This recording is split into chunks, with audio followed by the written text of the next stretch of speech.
Hello everybody and welcome to our module on intrinsic hemolysis. So recall that a normocytic anemia is an anemia where the MCV is within the normal range between 80 and 100, and in the module on hemolysis basics I talked about how normocytic anemias could be divided up into two groups. One group are those anemias from underproduction by the bone marrow. The other group are those normocytic anemias that come from increased destruction of red cells, and these are called the hemolytic anemias. And the hemolytic anemias can be divided into two groups. There are those that are caused by something extrinsic to the red cell, and we have our own module on these. In this module, I'm going to talk about hemolytic anemias that are caused by something intrinsic to the red cell, in other words, some normal part of the red cell that becomes aberrant and starts to cause hemolysis. So we'll talk about a number of these disorders. I'll talk about all of them except for sickle cell and hemoglobin C, which have their own module. So the first disorder we'll discuss is paroxysmal nocturnal hemoglobinuria, or PNH. This is a disorder where hemolysis occurs because red blood cells are destroyed by the complement system. Normally the complement system does not lyse red cells, it only lyses bacterial cells and other pathogens. The reason red cells normally don't get lysed is because they have protective proteins on the red blood cell membrane, and in PNH there is loss of those protective proteins, and this leads to complement destruction of red cells. So those protective proteins go by names like decay accelerating factor, or DAF. This is also sometimes called CD55. Another important one is the MAC inhibitory protein, which is also called CD59. When red cells lose these protective proteins, the complement system will lyse red blood cells, and this predominantly occurs inside of blood vessels. Therefore, it results in intravascular hemolysis.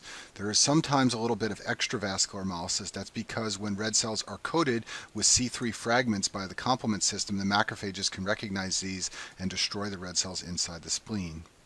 PNH is an acquired condition. It results because at some point in a person's life, for reasons we don't completely understand, they develop a genetic mutation in their hematopoietic stem cells. These mutations lead to loss of something known as a GPI anchor molecule. GPI stands for glycosyl phosphatidylinositol, and these are large lipid and glucose molecules linked together that serve as anchors in the red cell membrane. And what they do is they attach proteins to the surface. So when you lose these GPI anchors, you cannot attach proteins to the surface, and as a result, the red cells lose DAF and CD59 like we talked about on the last slide. This leads to lysis by the complement system. Now, because the problem is in a hematopoietic stem cell, it's not just the red cells that have issues, it's also the platelets and white blood cells. They can also be lysed by the complement system. So in addition to the symptoms of anemia that occur, you can also get problems with low platelets and low white counts. PNH gets its name because it classically causes sudden episodes of hemolysis at night. A paroxysm is a sudden episode, nocturnal means at night, and the disorder results in hemoglobin in the urine, which changes the color of the urine. So people with this disorder classically have episodes at night where the urine changes color. The reason the hemolysis classically occurs at night is because there's a mild slowing of your respiratory rate when you sleep. There's also slightly shallower breathing during sleep. This leads to a little bit of a rise in the CO2 level and a mild respiratory acidosis, and mild respiratory acidosis can trigger complement activation. So there's an increase in complement activity at night, and that often triggers these episodes of hemolysis at night that define the disorder. The symptoms of the disorder include fatigue and dyspnea, and this results from anemia. When you hemolyze at night, over time you will become anemic. In addition, these patients often lose iron in the urine, and it's very high yield to remember this. Iron deficiency is a very common finding among these patients, and the need to replete their iron is an important part of treating the condition. If anemia were the only problem in PNH, it might not be so bad, but what makes this a serious disorder are two other features. One is abdominal pain. These patients classically get episodes of abdominal pain from smooth muscle tension. We'll talk about why in a minute. And then the second big problem in this disorder is thrombosis. This is the leading cause of death. These patients are hypercoagulable, and they often develop venous clots, and they tend to get them in unusual locations like the portal vein or the mesenteric veins or the cerebral veins. In addition, because this disorder involves abnormalities of the hematopoietic stem cells, some patients develop acute myeloid leukemia, or AML. Sometimes the stem cell mutation progresses and they develop acute leukemia. The lifetime risk is about 5% or less in patients who have PNH. On this slide, I've bolded the clinical features of PNH, so let's walk through this concept map so you can understand why they all occur. As I told you before, the primary problem is hemolysis because red cells are being lysed by the complement system. This can lead to anemia over time. In addition, hemoglobin can spill into the urine. This can cause the urine to become dark and change colors. Patients often notice that, and in addition, it can potentially lead to renal failure. The free plasma hemoglobin that is released after hemolysis is a big part of the problem in this disorder. Free plasma hemoglobin is thrombogenic, so this can lead to thrombosis. In addition, as I told you before, platelets are also lysed in this disorder by the complement system, and so they can spill their granule contents, and many of those contents promote thrombus formation, so that can also lead to thrombosis. Another problem with the free plasma hemoglobin is that it binds nitric oxide. You may know that nitric oxide is a smooth muscle relaxant. When free plasma hemoglobin binds nitric oxide, this can deplete nitric oxide. This can lead to an increase in smooth muscle tone, which is a big part of the problem in this disorder. That can lead to problems swallowing, which many of these patients have. It can lead to abdominal pain, which many of these patients complain of, and it can potentially lead to erectile dysfunction, which is also very common. Many of the symptoms in this disorder, especially the belly pain and the dysphagia, are relatively nonspecific, so these patients are often undiagnosed for some time until an astute clinician puts it all together. So this disorder should be suspected in anyone who has evidence of a hemolytic anemia and also an unexplained thrombosis, especially a thrombus in one of those unusual venous structures like we described. Lab testing may show typical evidence of hemolysis like you can see in many disorders. So you may see a high LDH level, a low haptoglobin level. There may be evidence of hemoglobin or hemosiderin in the urine. If the direct antibody test or the Coombs test is performed, it will be negative. That is a test for antibodies coating the red cells, and antibodies are not part of the problem in PNH. The way you confirm the diagnosis is by doing a test called flow cytometry. In flow cytometry, you take monoclonal antibodies that attach to GPI-anchored proteins, and then you can detect whether or not those antibodies have attached. What you will find is that the antibodies are not attaching because the cells are deficient in the GPI-anchored proteins. Treatment of PNH is complex, but you should be aware that there is one therapy called eculizumab, which is an anti-complement therapy. Eculizumab is an antibody that binds to complement component C5, and it prevents C5 from splitting into C5a and C5b. And if you've watched the module in the immunology section on the complement system, you know that C5b is important for forming the membrane attack complex, which lyses cells.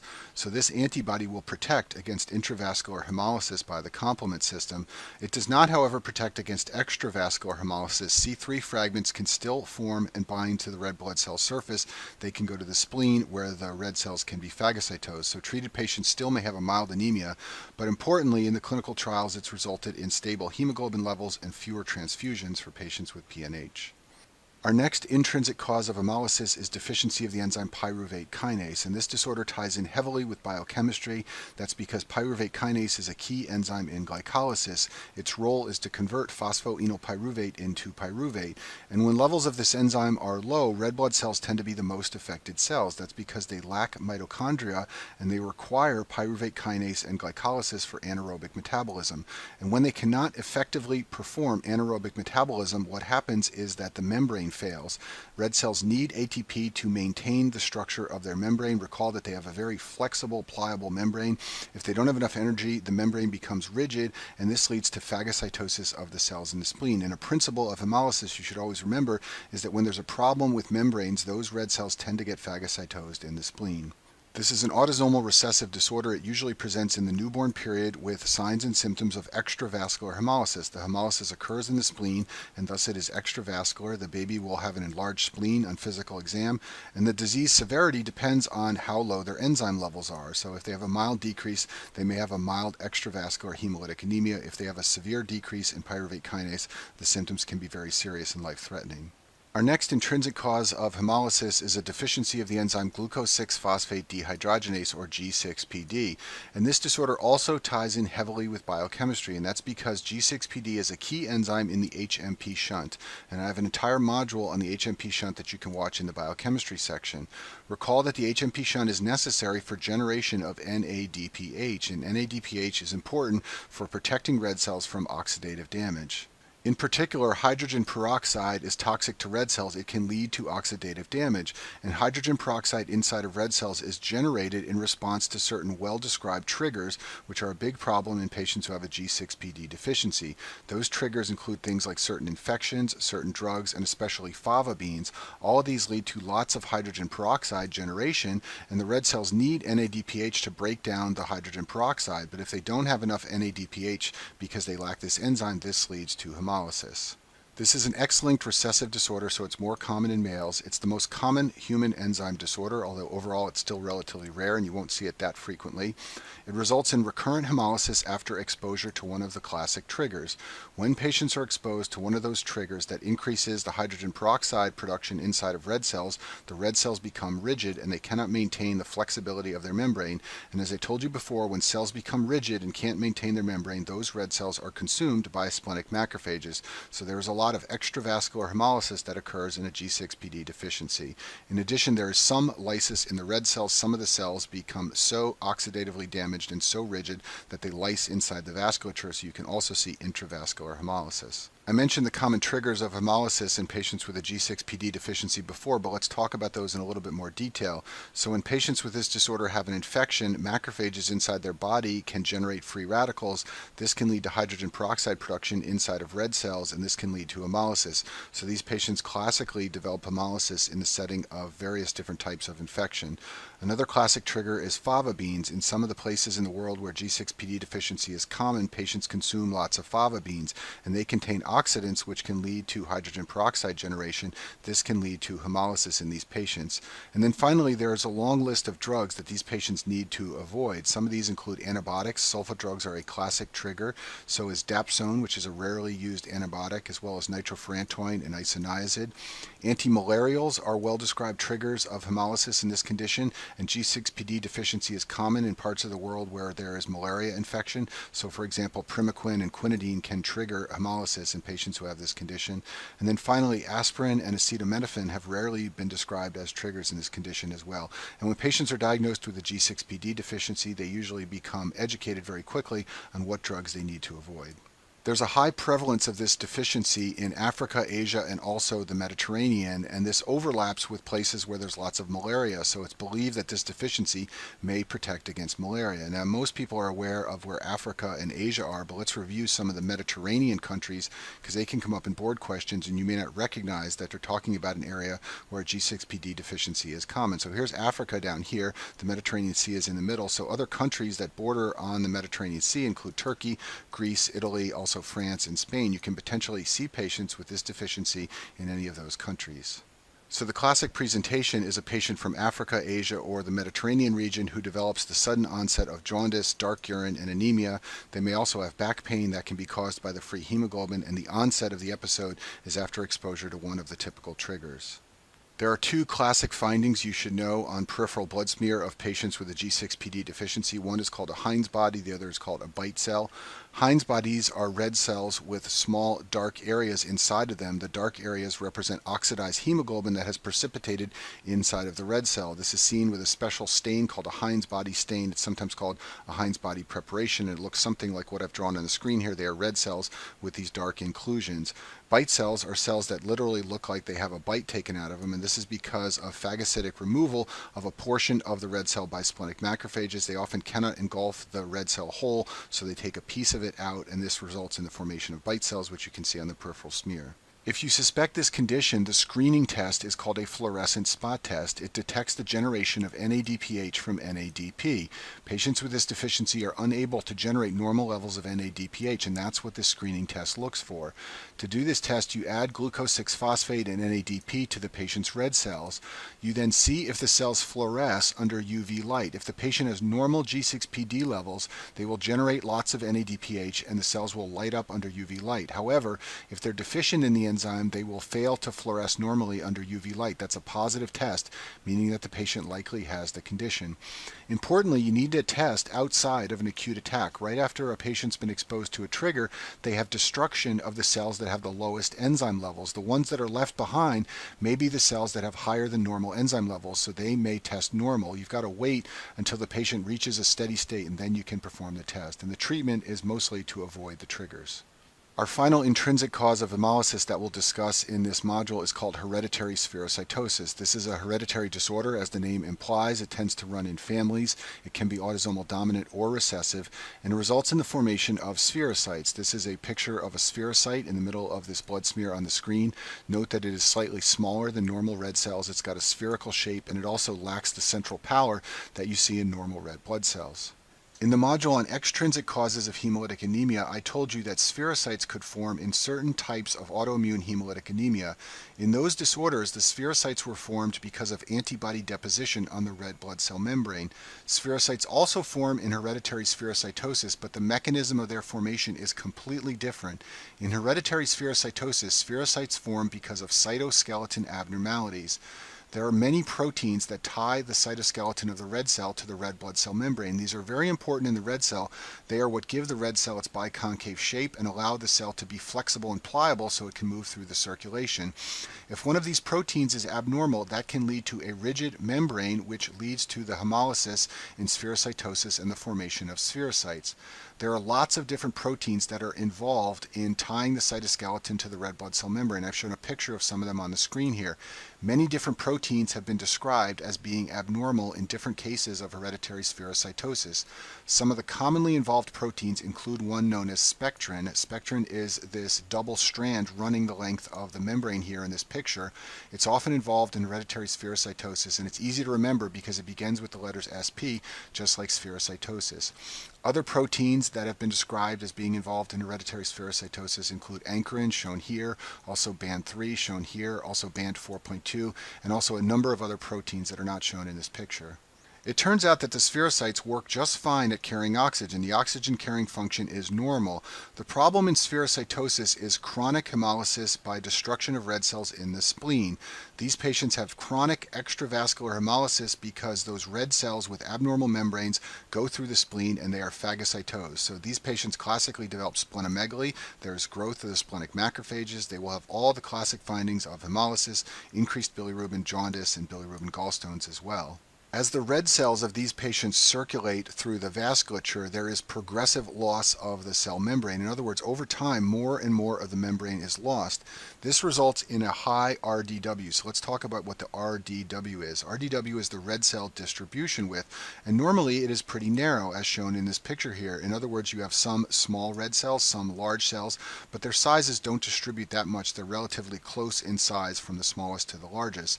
On the other hand, patients with spherocytosis can have a much wider RDW. This is because those spherocytes are losing their membrane progressively over time. That results in a large spectrum of cell sizes, and if you measure the RDW for a patient who has spherocytosis, you will find that it is increased because of the progressive membrane loss.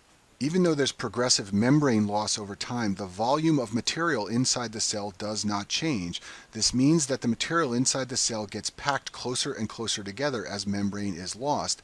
This leads to a high MCHC. The MCHC is the mean corpuscular hemoglobin concentration.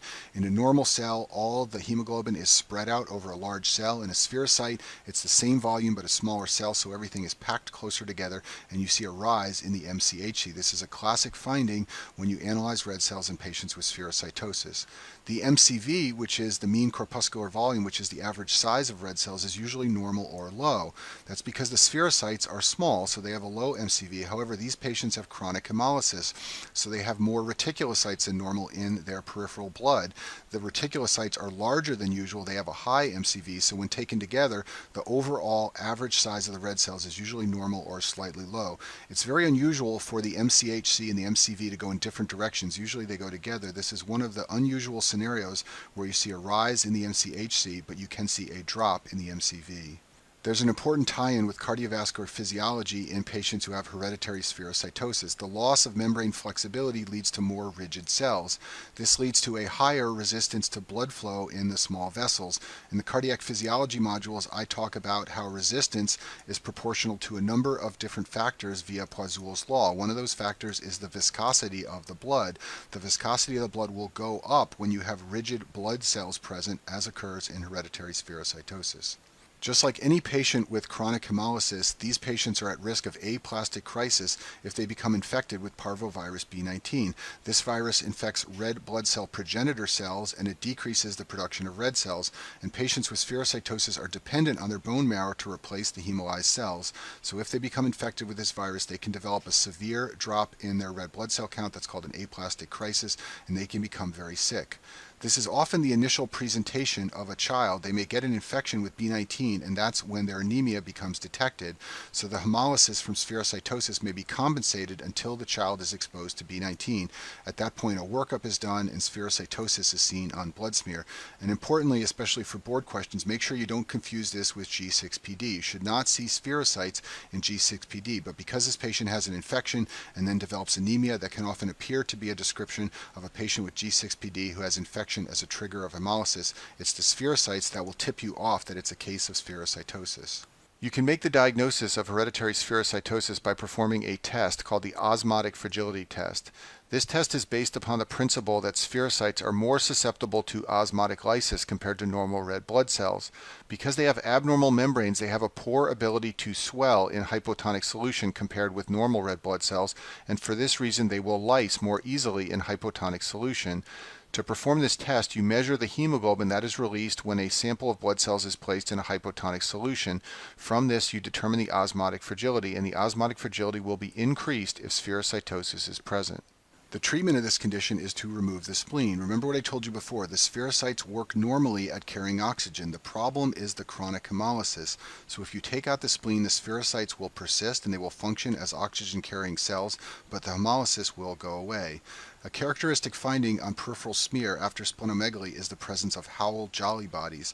These Howell-Jolly bodies form because some red cells leave the marrow with nuclear remnants. Normally those are cleared by the spleen, but once you've had your spleen taken out, these cells will persist in the peripheral smear. So when you see Howell-Jolly bodies, it indicates the patient has had their spleen removed or has some form of important splenic dysfunction. So a classic finding you should be aware of for your boards in a patient who has spherocytosis is to see a peripheral blood smear with the presence of spherocytes and also Howell-Jolly bodies. This indicates the patient is post-splenectomy for the condition of spherocytosis. And here's a picture of a Howell-Jolly body shown on the screen so that you know what one looks like. And that concludes our module on intrinsic hemolysis.